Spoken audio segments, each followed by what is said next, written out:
You're listening to Discography Discussion, episode 183, Tool, hosted by Dan Terry. All right, guys, I think that Freudian slip means that you are ready for this episode of Discography Discussion. Geoff Kane. Yeah, good luck in trying to spell all that shit. And Joseph Wren. Station. Presented by discussmetal.com.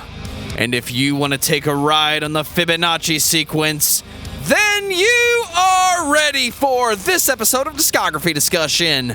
I am Joe. That is Dan. That is Geoff. It's finally happening. 183 episodes in. Does that follow any mathematical pattern that we can write a song about? I mean, I'm not going to write a song about it. I'm not going to write albums that are this long. I'm just not going to do it. And maybe it's because I'm not cool enough. Opiate, that was a good length record. Yeah. 6 tracks. A couple of them were live. We're finally talking about Tool, guys. Yeah, everybody's going to be... I would say everybody's going to be super stoked, but I don't know if they're going to be. This has always been one of the big asks. It has been, and I think Tool's like a fine band. I think that they are also like why can't that just be enough for people? Why can't it just why can't a band just be good and we just leave it at that? Because the records need to be an hour long with 12-minute ongoing musical passages that many people consider to be extremely deep and complex and I telling like a deep too. underlying story. But I hate to say it, but Tool is not that complex. If you wrote it on a piece of paper, you could add it all up and it would equal 13. Okay, you guys can do math. Well, polyrhythms are a thing. I got it. I think it's more of a strength to Tool just to be a slightly more traditional hard rock band than whatever it is that they're doing. Well, we'll get into all that. Well, before we take 13 years to release another episode of this show, I'm going to take this time to say thank you to everyone for listening to the podcast. Thank you for listening and for subscribing. If you are not a subscriber, then you can find everything Discography Discussion at discussmetal.com. We are on Spotify, Apple and Google Podcasts, TuneIn Radio, Stitcher, so if you have an Amazon Echo or a Google Home, you have no excuse. Ask it to play the latest episode of the Discography Discussion podcast, and it will. We're also on Facebook and on Twitter at Discuss Metal. Be sure to like, favorite, and subscribe. It really helps us out. It lets us know you're listening, and now Dan is going to tell us all about 5-star reviews. We do love 5-star reviews here on Discography Discussion. I will tell you, though, the best thing that you can do for our podcast right now is share the episodes, let your friends and family know, make them listen to the podcast against their will, do whatever you got to do that's safe and respectful and all that good stuff. I guess what I'm trying to say is I really appreciate you guys, and I'm really glad that you have kind of championed spreading this podcast out to other people.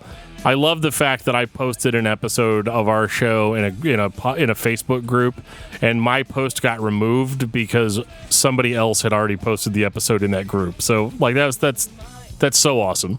I was going to say, the whole nice thing, screw that. Just strap them down to a chair, blast it as loud as you can, and just totally mess with them like a Clockwork Orange style. Just indoctrinate them. I mean, that's how I felt listening to Tool this week. Bring back Blind Guardian, please. Oh, hot take. So, Dan, tell me about Tool.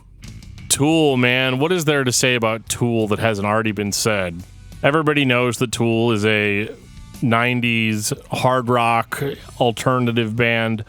I don't think they're a metal band, but everybody in the entire world seems to think that they are. So I don't think they're progressive rock, but people think they're that too. I don't really know what to say. I mean, these guys are undoubtedly one of the most talented bands I've heard. They have really, really good ideas.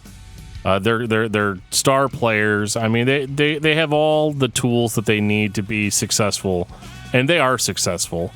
They are one of the biggest bands in the world, and are still considered a band that has that underground credibility. A band that people look to as an example of progressive music. So I mean, they've got quite the catalog, and I'm gonna challenge that a little bit tonight. And I want you to know right off the top that I'm not saying this stuff about Tool to try to sound cool or to try to sound like I just know so much more about music than anybody else does. I'm just going to tell you how I felt about these records. That's like my disclaimer. Geoff, you are a few years our senior. Yes. I know what the perception was about Tool when we were growing up. We were in middle school, high school. Everybody thought Tool was the greatest, darkest band ever. Some of that attitude may have been left over from the grunge explosion in the early 90s. Nu metal wasn't quite a thing. I know Tool was labeled a nu metal band a few times. That's wrong. I'm just going to say it right now. The perception I got of what the purpose of Tool was, it was a band that did not want people to focus on them as individuals. It wasn't about Maynard, who is the lead singer of Tool. It was about Tool, the band. And if you went and saw them play live, you had a gigantic video screen with all this imagery on it that very much resembled their music videos. You had the claymation like Prison Sex and Sober. But then the first thing I noticed was Maynard's not at the front of the stage. He's in the back. He has a little riser. It's like he's purposefully keeping himself out of the limelight, which might be a creative choice of his, or he might just be shy. I don't know the answer. But the perception we had was that Tool was this gigantic power trio who just happened to have a lead singer. Is it the same for you? Absolutely not. It's different every concert you go to, because I've been to a concert where Maynard's literally like sitting on this massive dude's shoulders, like they're a couple of S&M dudes. Literally, that's how, like Bondage. And he has just a plethora of visions that he's trying to express and get across to everybody. So, I mean, the dude's all over the place with his the visualizations that he's looking to incorporate into his music and the stage presence. I think that's the reason why they have such a massive following throughout all of these years, is that they have legendary stage shows. I mean, they are an amazing presence, and you don't know what you're going to get because it is different every tour. And I think that's part of what the allure is for people. Once you see Tool live, it does tend to change your opinion on the band, because they are not only are they artists in the oral form, they are also incredible visual artists, and that is something that really needs to be experienced to fully understand what makes people so rabid about following Tool. And that really was very prominent in the 90s. It was, you went to see what was going to happen, and you don't always say that with bands. And this was really a time before the internet, so you would have some magazines, but it was like a word of mouth thing, just as like, holy shit, you guys seen these guys live? And then the videos come out, for like Prison Sex and stuff, and you're just like, holy shit, these videos are so cool. So it runs the gamut. They are masters of manipulation when it comes to media and all of the forms of media that are out there to pique people's interest and to keep themselves relevant, even when it takes forever for them to put out an album. So yeah, I'm sorry, I'm kind of rambling on, but there is in my generation there is something very special about Tool, and the other band that there's a very special connection with is Rage Against the Machine. Those two bands literally helped, besides the grunge movement, formed my generation. And so it is, Tool is paramount. They're one of the top three bands of my generation, just because of what they did for everybody that listened and especially went to their shows. Tonight we're going to start with my favorite record to hear Dan talk about when it comes to Tool. What was previously labeled the Opiate EP is presently being offered as the first release by the band. And with the exception of Undertow, I think this is what people heard first. This was the cassette tape, and The cover that's on streaming services is like a painting, sculpture. It might even be Maynard in an outfit. I just can't tell from this angle. But the album cover I have is like MS-DOS paint for days. You're talking about the original cover with the priest, and it's like just copied. It makes it look like he's like some kind of weird Mortal Kombat character. Yes. Yeah. It literally looks like somebody just copied and pasted some icons inside of MS Paint. I mean, maybe they did. You know what I think of when I see that? I know it's come out after that, but I think of Human Centipede. Yeah. Fair enough. And it's just, priests up their own ass over and over and over again. Well, I think a common theme in this is that priests are not just up their own ass, but we'll get into that too. Yeah. Yeah. That's kind of where I was going actually with that too, Dan. That was the feel. And I thought that there was some sort of... oh, God. Why'd you have to use the word feel? But I think there's relevance in the imagery, I guess is all I'm trying to say. There is. So obviously we're breaking the rule on this and talking about an EP because if you really think about it, like this breaks all the rules for me as far as a release to talk about on the show. There's 3 studio songs, Sweat, Hush, Part of Me, right? And then Cold and Ugly and Jerk Off is like, they're just live songs, but they sound really good. Some of the best live recordings I've ever heard. And then obviously you've got the song Opiate at the end. So there's not really a whole lot of material here, but the material that you have is really, really, I mean, it's classic Tool at this point. And this is the Tool that I like. This is the hard and heavy, pissed off, angsty Tool. And this is the band that I became familiar with, and this is the band that I fell in love with whenever I was younger. Because you have the anger, you have the aggression of any other heavy band in the early 90s, right? But you have a guy that is obviously an above average vocalist who is able to, beat you in the face and then turn around and give you a hug. He's got that pretty and terrifying aspect to his voice. And this album is definitely one of Tool's greatest achievements, in that it is one of the few times that they understood that brevity is a thing. 26 minutes, it gets down to business. This had to be their set list for the first years of their career, just put to tape. And I often say, if you're listening to a band play live and it's a 26-minute set list, yeah, it might not be the best thing you've ever heard, but you're into it because it's live. And this, to me, is the first glance of what everybody was going to be talking about when we got to Undertow. You definitely feel like the band is special here. This is like that kind of intangible, man, these guys are going to go on to do great things. I don't think that the material on Opiate is like their best material, like obviously.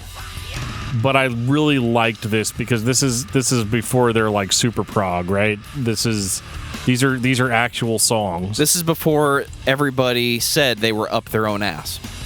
Yeah, so there's one thing that I want to have a little fun with on Cold and Ugly and Jerk Off. That was recorded at the Jello Loft. So if anybody's a little bit older and knows Green Jello / Green Jelly, they had to change their name because of Kraft. It's Green Jello. Damn it, say it right. I know, no. They had to change their name legally from Green Jello to Green Jelly. That's what I'm saying. So, but Danny Carey was in Green Jello for several years. Maynard sang on probably their best known song, and that is, what is that, Three Little Pigs? Yes, that's the Three Little Pigs, Geoff. Chin, chin. When you hear that in the song, that's Maynard. So yeah, there's a shit ton of connections between the two bands, and I just thought I'd throw that little butt nugget out there for everybody, because it's just fun stuff. I mean, they're quirky, and they didn't used to always take themselves so seriously. And I think that's part of why I like some of the earlier stuff. It was just really funky and freaky and weird. Just because, and there wasn't, like this serious reason on why they were. They just were just like, yeah, those guys are a little off kilter, and that's what makes them fun. But yeah, that's part of the reason why it sounded so good is because they were being live recorded at a studio that was already well, established. 1993, Undertow. Well, now here we go. What are these guys going to do that's better than Opiate? Well, they're going to give you a 69-minute fucking album. And but back then I didn't care because I didn't have a lot of CDs, so having one that had that much content on it seemed like a good idea to me, even if, most of, like, the 7 minutes of it are just, like, fucking chirping noises. But I think that this is the best representation of the Tool that I like. There are a lot of qualifiers in that statement. I mean, I just feel like this is the Tool that was promised on Opiate. Like, they live up to all the hype. There's no like, oh, these guys just put out a cool EP and now they're expected to like produce some amazing full length. But they did. They killed it. And I mean, who doesn't know Prison Sex? Who doesn't know Sober? You know what I mean? Who doesn't know Undertow? Like these songs are dark. They're actually kind of simple, like simple for Tool. And I just feel like Maynard's vocal delivery is equally pissed off as well as like very, very, very soft. But I like him as the hard rock vocalist that he is on this album. This is probably their grittiest as far as like guitar tone goes. And just general, like it's very 90s, and that's what I love about it. It's so synonymous with the 90s that I can't really separate the two. And I love it, and I love that there's a bunch of weird shit on here, but like it's endearing here, like the chirping and stuff. Like I don't care because like I hadn't heard anything like that before. But there's also kind of a playfulness on this record, where they're being very serious about some of the subject matter, but you get a sense that the band is kind of fun too. Like they're kind of like not taking themselves so damn seriously on this record. So it's dark. There's dark themes, dark subject matter, but like they're still fun. They're still doing stuff just to be quirky, and it's endearing here. This record is the reason I think Tool is an old school power trio that just happens to have a vocalist. If Maynard was playing one of the instruments, they'd be a power trio. When I listen to Chevelle live, I'm mesmerized by how that band could make such a giant sound, and it's only 3 dudes. People say the same thing about Cream back in the 60s. It's 3 guys, it's a power trio. They say the same thing about the Jimi Hendrix Experience. When you get to Tool and you have 3 core musicians and a vocalist who is adding on, I never get the impression that Maynard is trying to serve himself by presenting the vocals the way that he is. I don't feel like the message is his message. I feel like he's another color of whatever this art is supposed to be. And based on some of the things I've read and some of the things I've heard him say, I think that that's the truest statement you can make about the band. They're presenting the art. It's not about the message or the people. It's just about what it is. It's like they're painting with music. It's just not this overly complicated, intricate thing that takes multiple years of complex thought and guitar tricks to execute. It's about creating one cohesive sound. It's like each one of the band members is a bold color, if we're going to keep going with this artist thing. There's something for everybody there. And I think that's what's good about Undertow, is that everything is very distinct, and there's something that if you like good vocals, well, guess what? You got good vocals. You want killer guitars? You got killer guitars. You want an amazing drummer? You got an amazing drummer. Well, there's the bassist in there too. I mean, they were always the forgotten ones. But I guess all I'm trying to say is that I don't think that he's just something that's put on top of it. I mean, I just as an after effect. Maynard is the driving force. And I think it's pretty clear. I mean, his vocals kind of cut through everything else, in my opinion, especially on Undertow and Enema. There is quite the, I don't know. He's got a unique value to his voice. You almost always know when it's Maynard, unless it's Earshot trying to sound like Maynard. That's the only other time. But that's for another episode. But you know when it's Maynard, and I like that part. He's very distinct. He's very unique, and he's another one of those vocalists that is deceptively hitting those high notes that you think that you can hit those notes until you try to hit them the same way he's hitting them, and you're like, yeah, there's no fucking way that I can do it the way he's doing it. He has a very unique delivery, like even today. Like, that I feel like a lot of people have emulated but never been able to really get there. And I think it is one of the most endearing parts of the band. I still like this mix of anger and darkness with like kind of a joking attitude. And I feel like they're going to lose that as it goes on. Yeah, right now, the best, I kind of think of like a traveling circus. There's enough, it's fun, but there's enough like weird, creepy shit going on. And you're like, okay, yeah, something's not right here, but it's still kind of fun. And you're kind of like lured in by the fun, but there's something creepy and sadistic hiding underneath. And that's kind of what makes early Tool fun for me, is that it's just kind of got that sneaky, creepy kind of feeling going on underneath it. Once we get into the next album, those kind of freaky vaudeville traveling sideshow circus kind of feel is 100% in effect. 1996, Enema. This is, for me, quintessential Tool. This screams my high school life. I can't tell you, I'm probably in the tens of thousands of listens of this album. And I might have done half of that my junior and senior year. I mean, it is insane how many times I've listened to this album. It's mind-blowing. It has not gotten old for me. 20 plus years later, this still sounds relevant.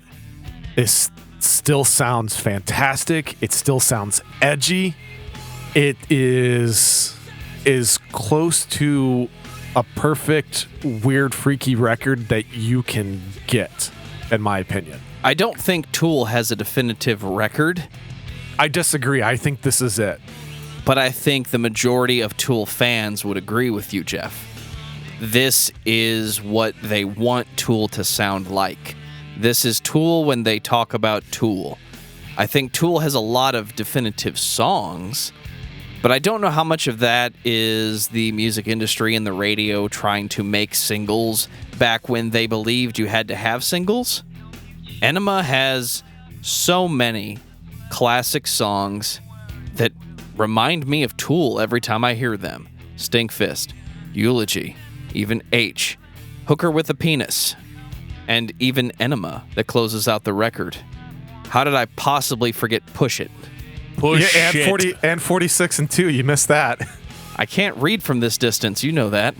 46 and 2, man, that song is fucking unbelievable. I think that this record is, in my mind, it is also quintessential Tool, because Undertow is a great record. I love that record. But this, like, they took a lot of the harder edge that they had on Undertow, and they've kind of smoothed it out here. I'm not saying that they're not hard on this record, but this has a much smoother, kind of silky sound to it. And I like that, because I do get tired of, like, the 90s crunch that you get from a lot of these bands. And Anemia was like one of the first records I heard that like sounded super dark and super creepy, and with creepy song titles that I could not even begin to explain to my parents. But like this has like 3 times more darkness in it than Undertow did. But I also still feel like the band is still kind of like fun here. Like they're joking. They're joking, but they're more sarcastically joking here. And Hooker with a Penis is a really fun song for me because it's about a fan of the band who basically told them that they sold out after Opiate. And I was like, fuck, they wrote a song about me. It's called Hooker with a Penis. It's true. But like I guess like I like that kind of poking fun, Message to Harry Manback is hilarious, because it's like super, like, this is what I mean about it being fun. Like, this dude's like saying all these horrible fucking things. You could take your fucking penis and shove it up your fucking ass. Right, yeah. Like it says all this horrible stuff, right? But like the music's like fun and happy and like chill. Like it's different. And I love that. Like I love that part of Tool. I love the sarcasm.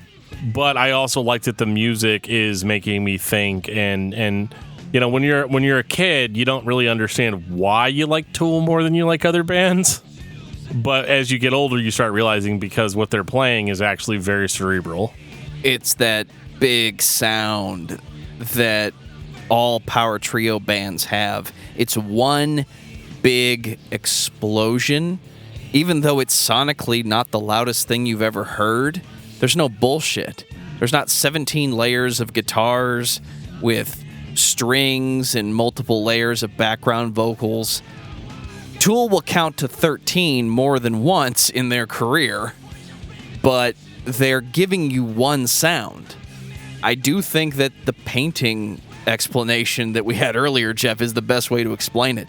They're trying to give you one piece of art, and it is a lot harder to play with a small group of musicians and artists than it is to create an elaborate record that you can take multiple shots at until you get it right. Something about this is more true in the audio sense than other things that you've heard. At the same time, it's not the most progressive thing that's ever been put to tape. This is a straight up sonic masterpiece. I don't know. I mean, there's nothing bad on this album, in my opinion. Is there weird? Is there a little bit off kilter? Yeah. But you like that shit, Geoff. Yeah, I mean, because I think it helps. It sets the scene. It prepares you for what's coming next. I really do believe, I kind of look at it as like the freaky, scary clown. That's kind of how I feel about with this album. You're like, oh yeah, he's kind of funny, and then the next second, and all of a sudden, it looks like Pennywise, and you're like, but and then the next second, no, it's just another clown. That's kind of how I feel about Tool on this album. There's just something off, and it's kind of magnetizing. You can't help but not look away, or in this case, not listen, because you kind of are curious of what the heck is going on. And they do such a good job of just melding it all together.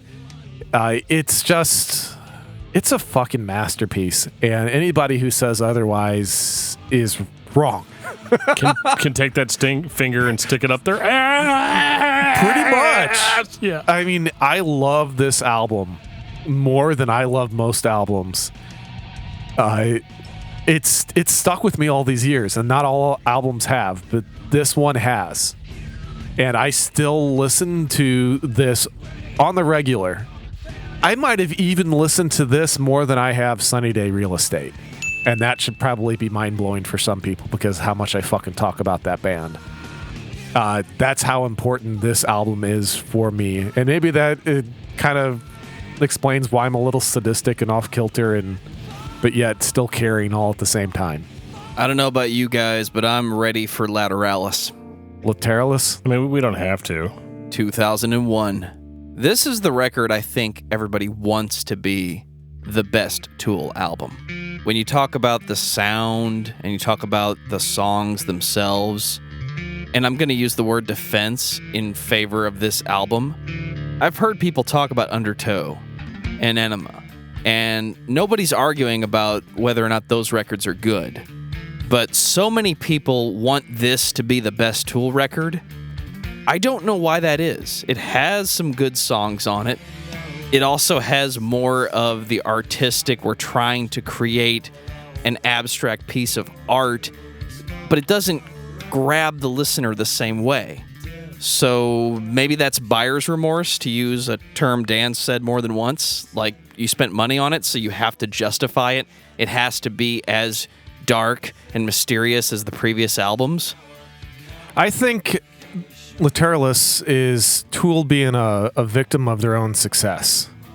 It's not the fault that Lateralus comes after Enema. I mean, that's the problem. I mean, you're coming after what most people consider one of the greatest albums of a decade.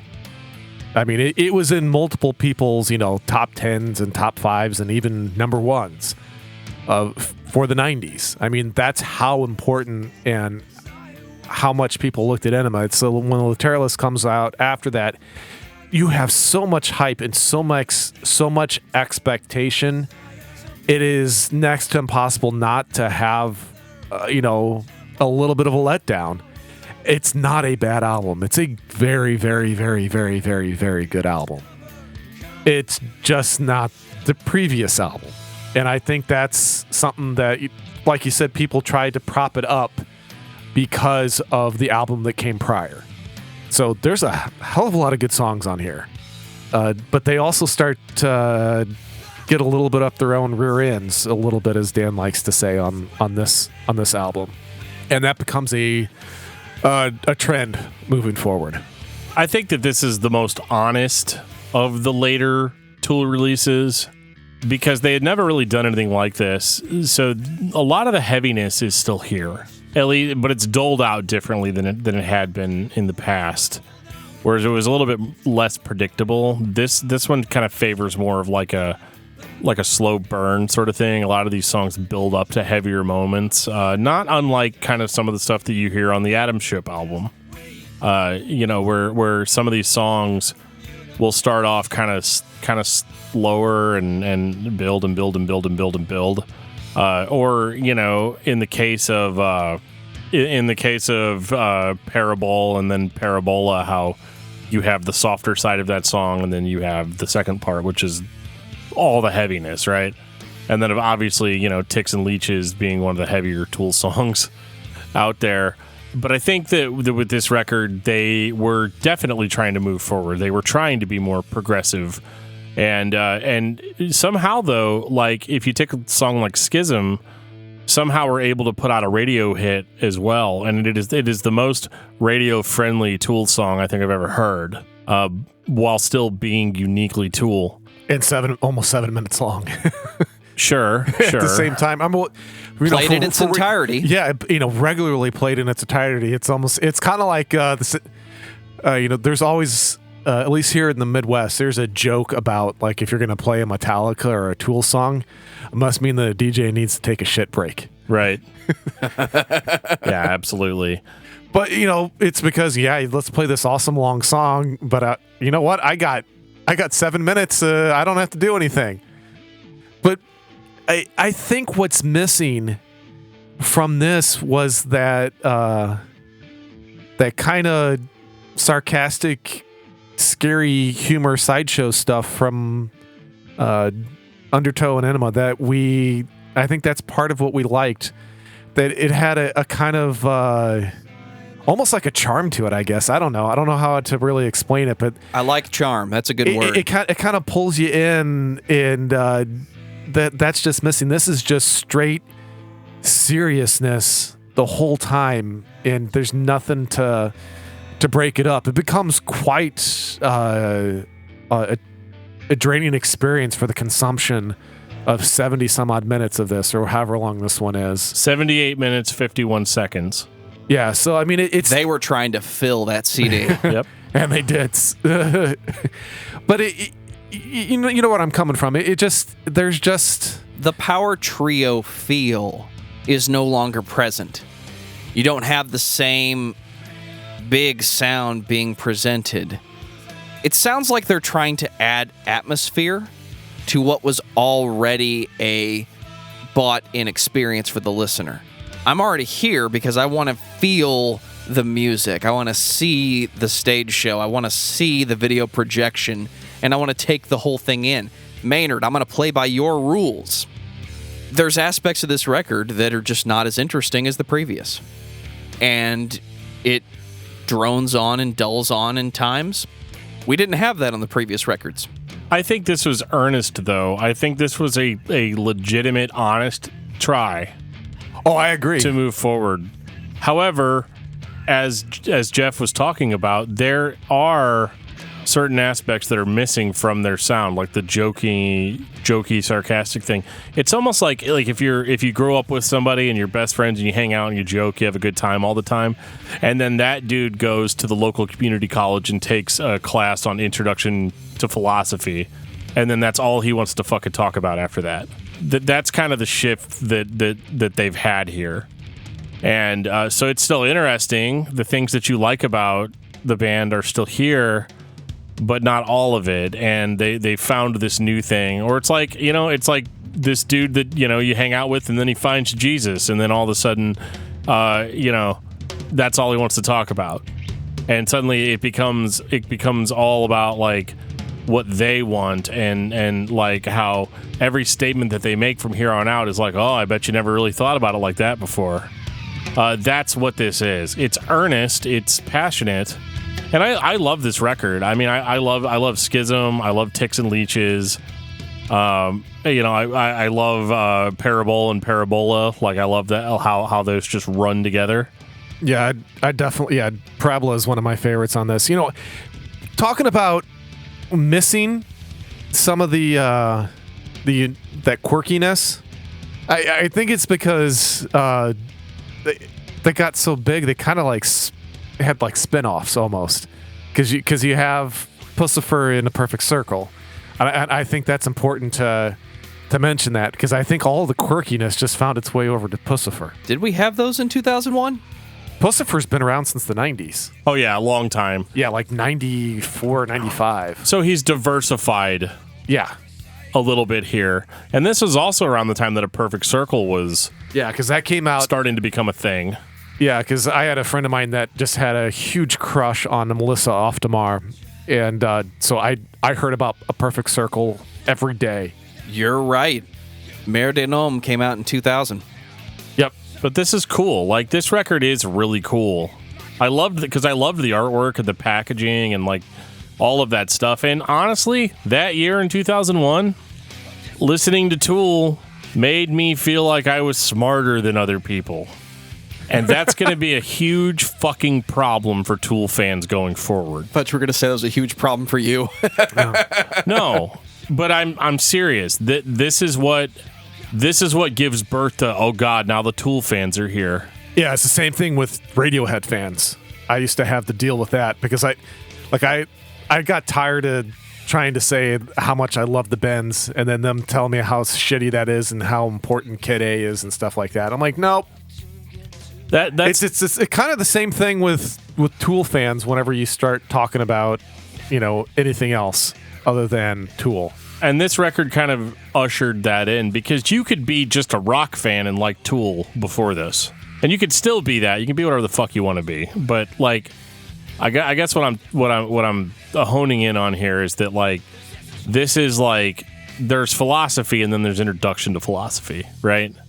This is still introduction to philosophy. This is cerebral music that really makes you think and really makes you kind of self-reflect a little bit.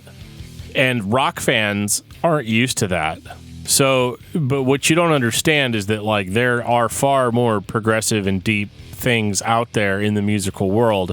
You just haven't heard it because they're not on a major record label. So what you're getting is, it's kind of the same realization I had when I first started listening to heavy music, where I was like, okay, I like Korn, I like Slipknot, I like Tool, I like these kind of bands. And then one day I realized that all of these bands were like outrageously mainstream. And that I was just part of a demographic that they were selling records to. And that's not to undercut Tool's creativity, because they are unique and they are very gifted. But I think that, like, for whatever reason, general rock fans heard this album and it made them feel smart. It made them feel superior to other music fans.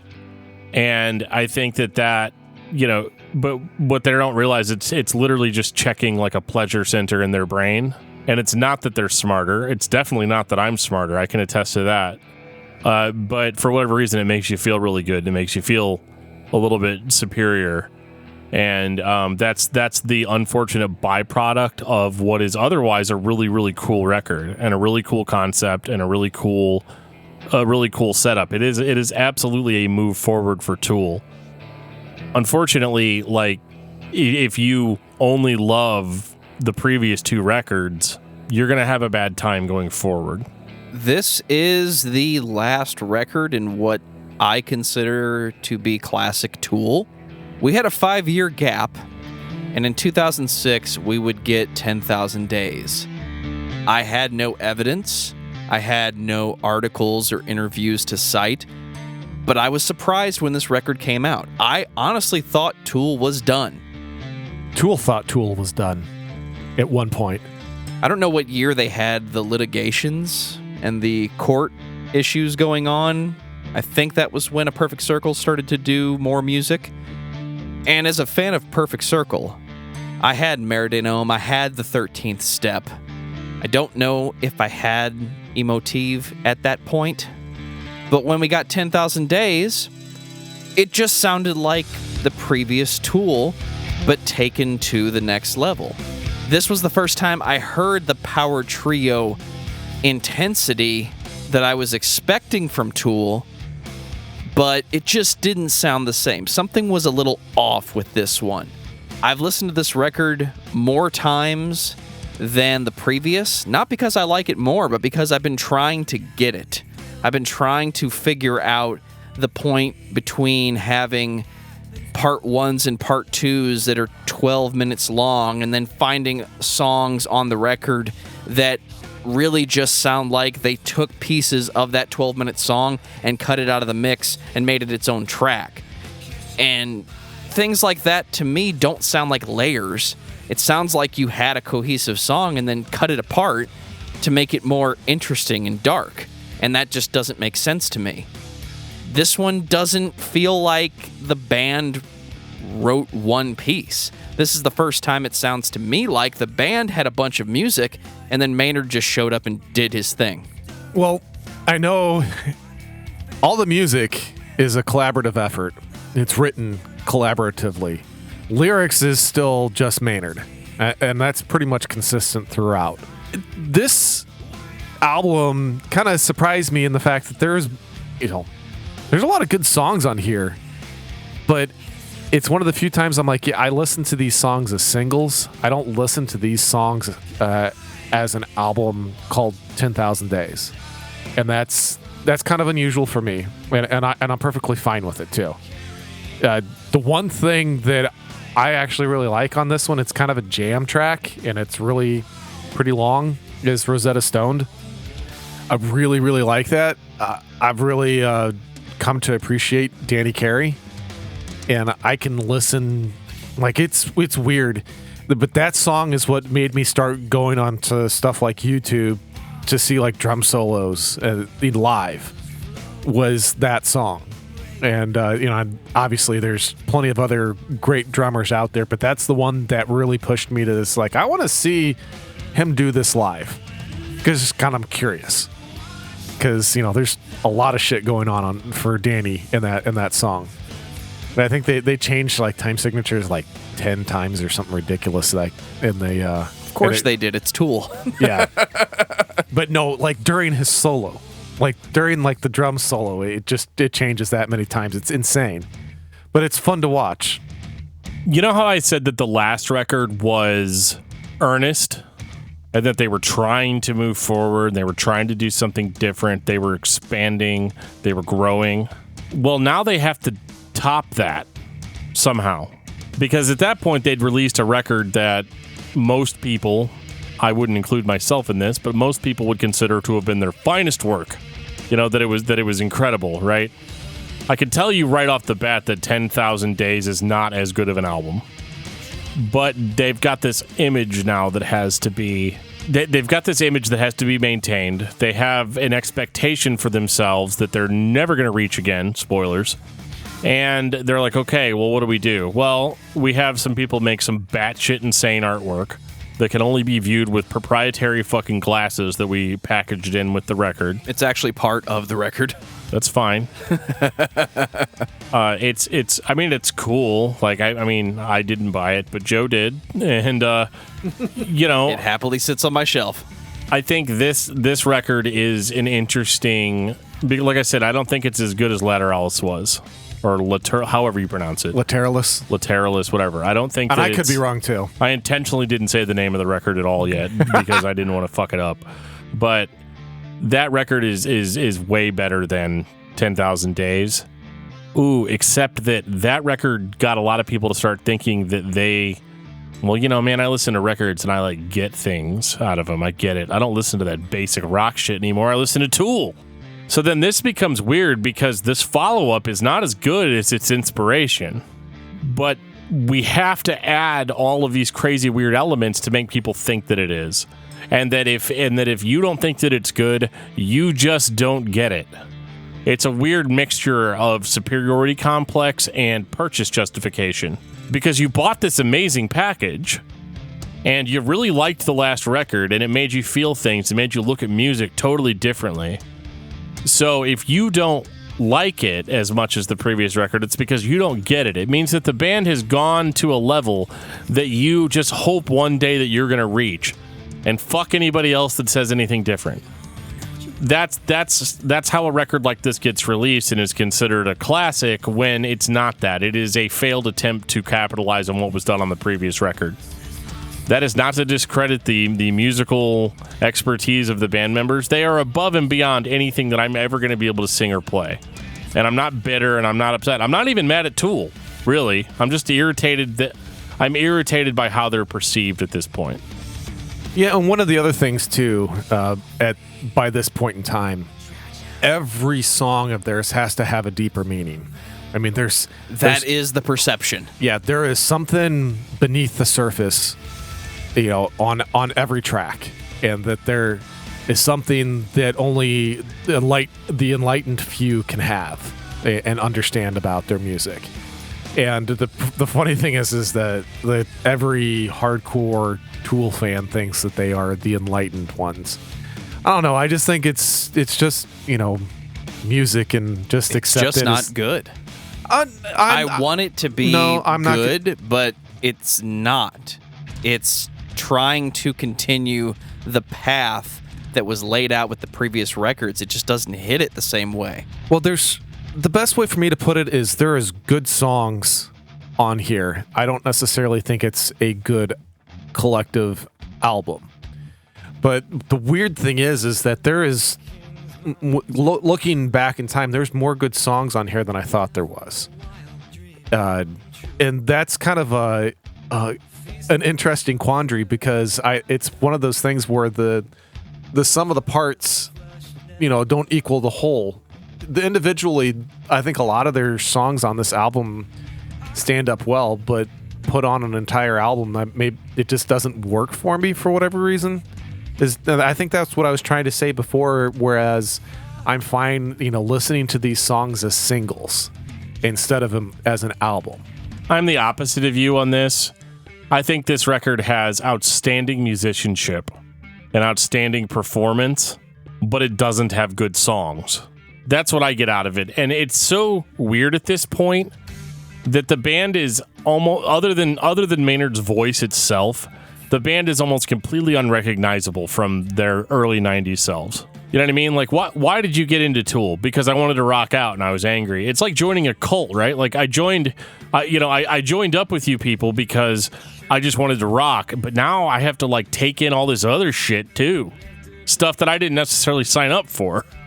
And that's where we're at. We're like taking these long, extravagant 11-minute trips through the fucking nether realms. But it's not really why I ever started listening to this band in the first place. And they've changed so significantly. But the problem is that if I'm a Tool fan and I say I don't like it, it's not because Tool did anything wrong. It's deflection. Like, it's not that Tool did anything wrong. I did something wrong because I just don't get it. And maybe that's true. And I can already see the fucking emails on the episode. Like that I didn't get it, or that I didn't spend enough time with it, or this or that, or this or that. But the reality is I like Tool because they were heavy, they were dark, and they were angry. And now this is heavy, dark, and angry, but it's actually not really heavy. It's not really angry. So, I mean, I guess it's just dark still. But, like, there's all of this stuff that I'm supposed to consume, that I'm supposed to understand, and I don't have time for that. I just want to listen to good songs, and they're not giving me good songs anymore. So the one thing that I will disagree with you on is that I can absolutely tell that this is a Tool album. The guitar tones have not changed since Enema. That is still there. I mean, to me, the guitar tones are exactly the same. Even if everything else is different, that is there, and you can always tell when Danny Carey's playing the drums. Even if Maynard is not singing, I can still, feel it, still tell that it is a Tool album or Tool songs. I don't know. I think we're starting to get to the point where they're getting propped up on previous success. And they are, maybe it's a hot take from me, but I think as time has gone on, they have become one of the most, if not the most, overrated band in the history of alt rock / alt metal. Well, Geoff, if you want to talk about being propped up on previous success, 13 years later, in 2019, Tool finally releases the album that everybody said they were waiting for. There were multiple interviews.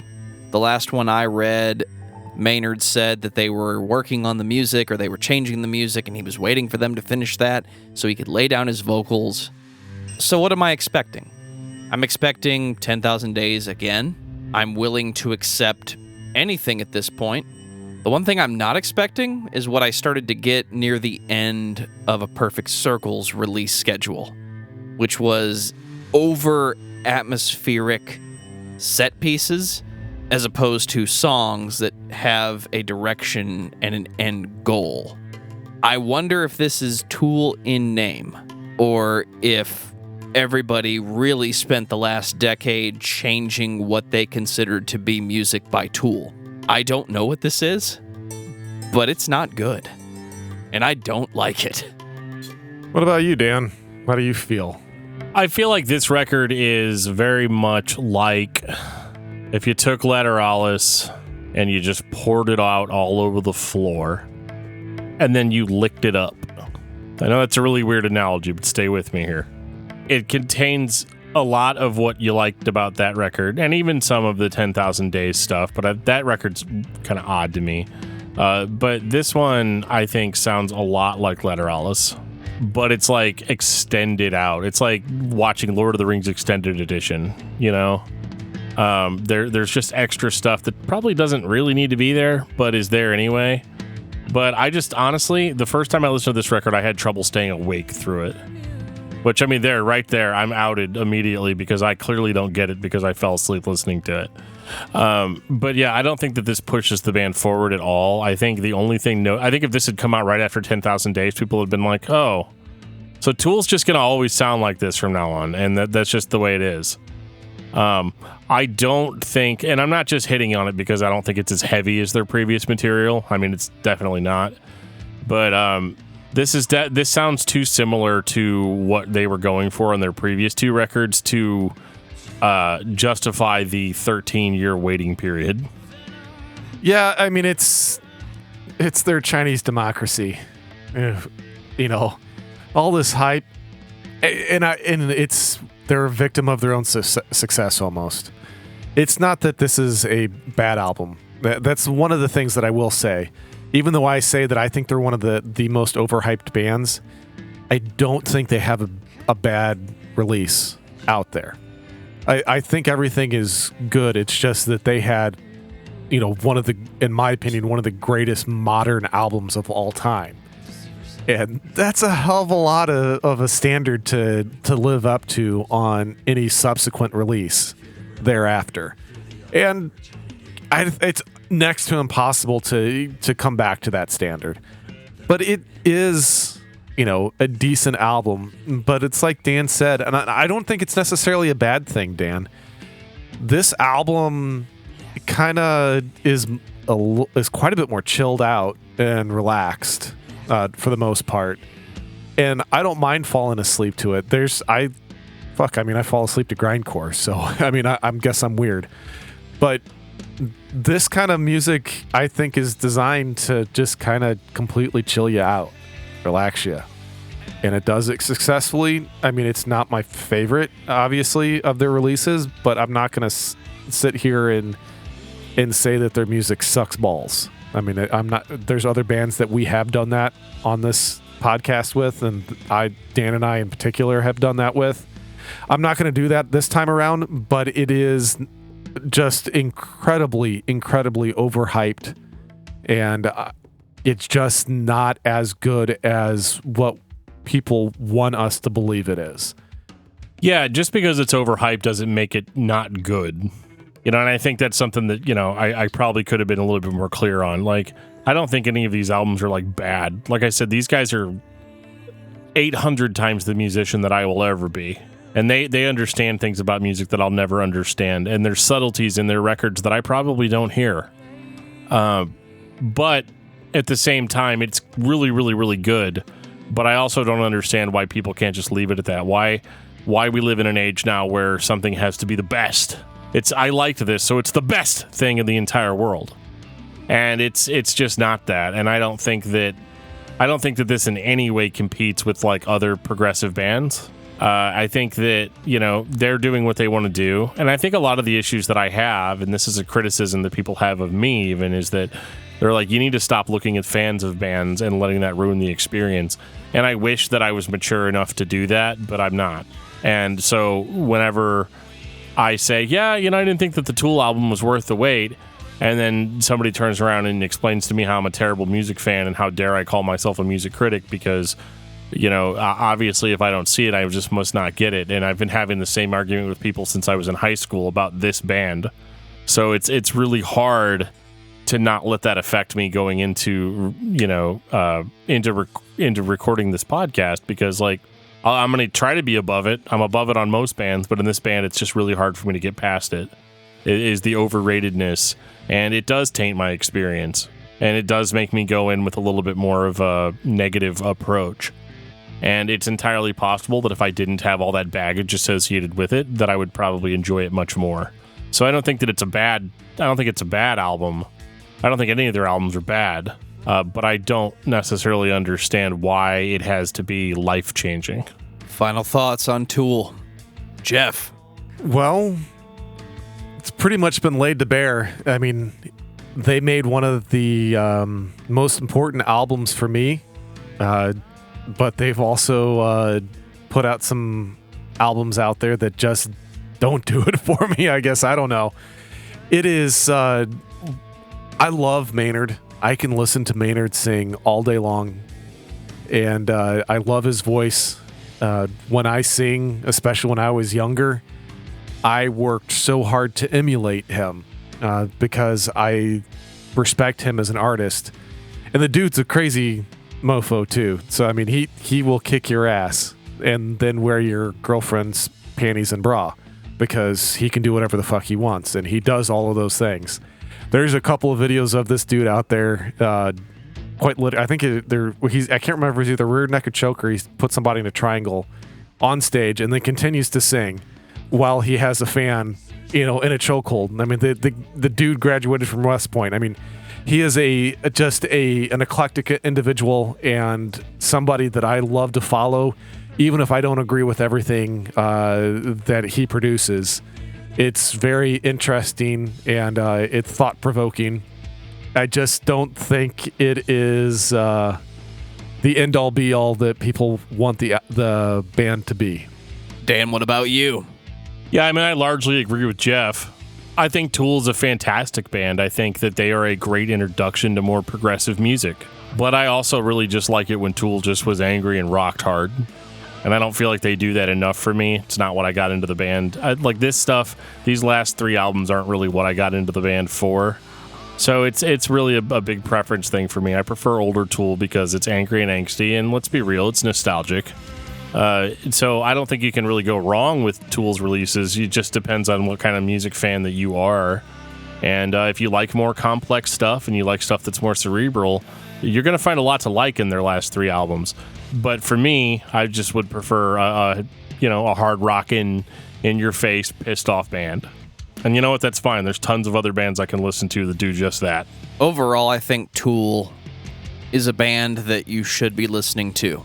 Anytime you have a small group of musicians who can create one big, cohesive sound, that is a band worth listening to. Dan talks about American Arson almost every single day because he believes they're going to be the next favorite band for all heavy music fans. When I listen to Tool, I don't hear the biggest noise or the most complex music or the most intricate playing.